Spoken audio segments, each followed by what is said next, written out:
News night breaking. എറണാകുളത്ത് CPI-യിലും പൊട്ടിത്തെറി. PM ആർഷോയ്ക്കെതിരെ പരാതി നൽകിയ ASF നേതാവ് നിമിഷ രാജുവിനെ സ്ഥാനാർത്ഥിയാക്കിയതിലാണ് പ്രതിഷേധം. CPI ഏഴിക്കര ലോക്കൽ സെക്രട്ടറി ഉൾപ്പെടെ 10ഓളം ലോക്കൽ കമ്മിറ്റി അംഗങ്ങളാണ് രാജിവെക്കാൻ ഒരുങ്ങുന്നത്. ലോക്കൽ കമ്മിറ്റിയിൽ ആലോചിക്കാതെ പുറത്തുനിന്ന് സ്ഥാനാർത്ഥിയെ കൊണ്ടുവന്നു എന്നാണ് പരാതി. അർജുൻ മട്ടന്നൂരുണ്ട് കൂടുതൽ വിവരങ്ങളുമായി. അർജുൻ മട്ടന്നൂർ, ഈ PM ആർഷോയ്ക്കെതിരെ ഈ പെൺകുട്ടി എന്ന പരാമർശം നടത്തിയത് പിന്നീട് CPI-യിലെ ചില അംഗങ്ങളും AOF-ലെ അംഗങ്ങളും ഒക്കെ തള്ളിക്കളഞ്ഞിരുന്നു. ഈ വിഷയത്തിൽ രണ്ട് പക്ഷമുണ്ട് എറണാകുളത്ത്, ദിനകരൻ പക്ഷവും രാജു പക്ഷവും. ഇപ്പോൾ എന്താണ് സംഭവിച്ചിരിക്കുന്നത്? രാജുപക്ഷത്തുള്ള ആളുകൾ മാറുകയാണോ ചെയ്തത്?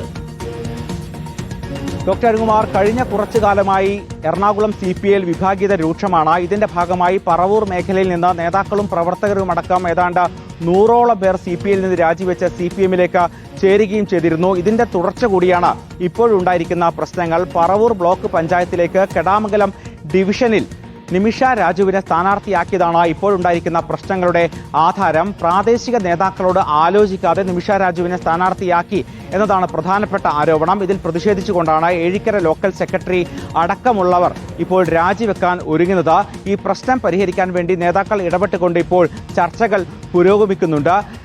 അതോടൊപ്പം തന്നെ മുൻപ് SFI-യുടെ സംസ്ഥാന സെക്രട്ടറി ആയിരുന്ന PM ആർഷോക്കെതിരെ പരാതി നൽകിയ നേതാവ് കൂടിയാണ് നിമിഷ രാജു. അതുകൊണ്ട് തന്നെ DYFI SFI നേതൃത്വത്തിനും നിമിഷ രാജുവിനെ സ്ഥാനാർത്ഥിയാക്കിയതിൽ വലിയ പ്രതിഷേധമുണ്ട്.